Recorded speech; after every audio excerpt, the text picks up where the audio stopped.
2020 finally has come to an end, and look, usually I come up with a list of top 10 films that rocked the year. Unfortunately, I can't do it this year, otherwise you would be looking at films like Bhoot, Love Aajkal 2, Indu Ki Jawani, etc, etc. Sure, you're not interested in that. Instead, what I have for you are the top 5 headlines of the year, and hopefully you find these interesting, so let's get going. At number 5 we have Sadak 2. Now look, don't blame me for this being on number 5.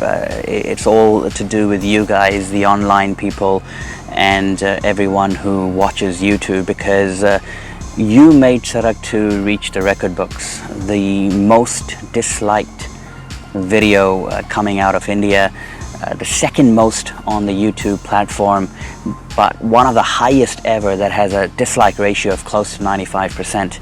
And look guys, I mean, I don't know if people at the time who were doing this knew that, you know, producers and people, content creators, they make money by the number of views and the ad revenue that is collected off a YouTube video. They don't lose money if you dislike a video. The film had already been sold to Hotstar on pretty reasonable profits, so the makers made their money. I know a statement had to be made, and definitely that statement came through with Sadak 2. 2020 will also be a sad year for Bollywood. We lost a lot of well-respected and loved individuals.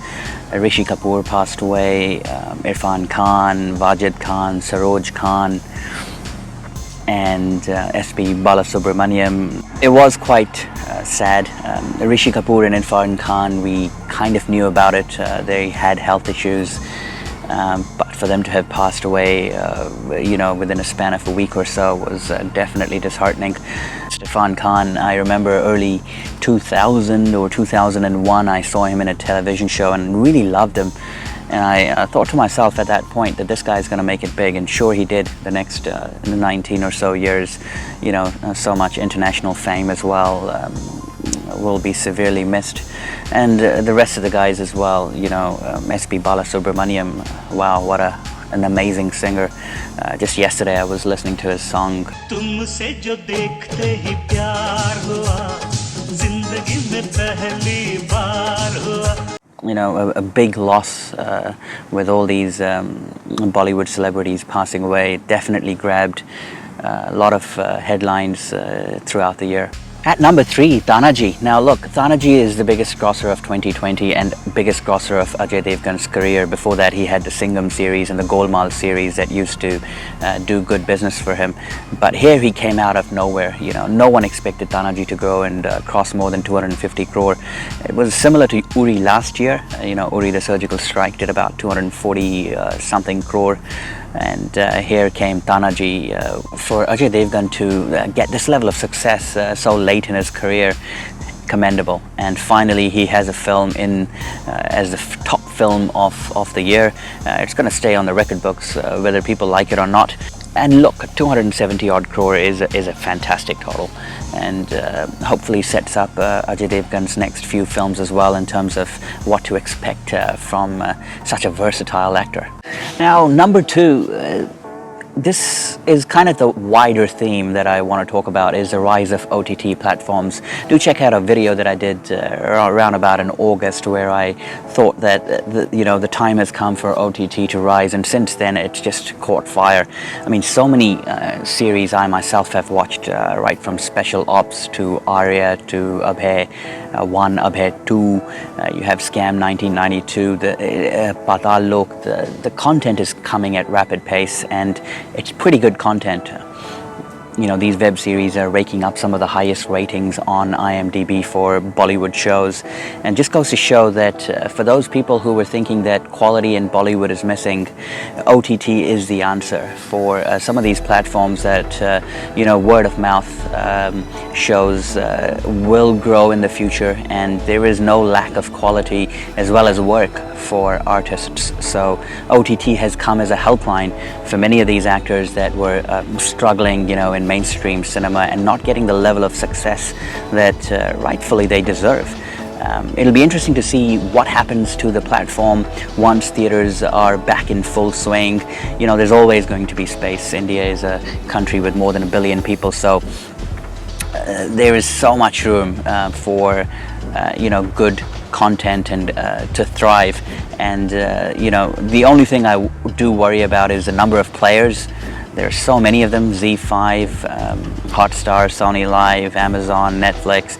I mean, if you're an individual, middle-class family person who has rising costs coming at him, how many subscriptions can you afford? So that will be interesting to see in terms of whether there can be a bundled set where one company goes and says, I'm just going to provide all the services under one roof. That'll be interesting. Or whether it'll just be pay as you go. Interesting space and still developing, so we'll see what happens. But definitely the content that's coming out has made OTT really big, and according to me deserves to be mentioned. At number 1, Sushant Singh Rajput, definitely, no two ways about it. If you are a follower of Bollywood and if you haven't heard about what has happened, then you must be sleeping throughout 2020. The death itself happened at a time when there was a lot of sadness and depression. India was just coming out of lockdown, and the aftermath after the death just went on another level. I mean, so much mileage, the certain individuals, media channels, built upon Sushant Singh's death. It's not even funny. In fact, a lot of YouTubers exploited the death as a means of getting massive views to their channels. I wonder where they are, because you can only look at these big events after a period of time. Give it 6 months, give it a year, and then you can really understand the significance and the cultural movement that took place. And with Sushant Singh Rajput, you had things like nepotism, you had drugs, you had favoritism, you had so many allegations that just kept flying everywhere.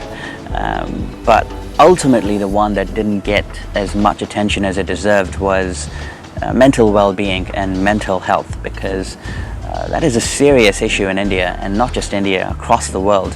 Unfortunately, mental health and mental illness is still not getting that level of footage. People just don't want to talk about it. They want to talk about everything else. They want to talk about what's wrong with society, what's wrong with rich people, what's wrong with X, Y, and Z, why we should ban and boycott Bollywood, but really not discuss the thing that matters the most, which is the well-being of people in general. So hopefully, as life evolves, as we get more mature, we can really understand human psyche and focus on well-being. Because the reality is that if 2020 hasn't taught us that, then probably no other year will. And with that note, I would like to end this video, the final video of 2020. I wish you all a very happy new year, and hope that 2021 brings you a lot of prosperity, and whatever you do, stay away from trouble.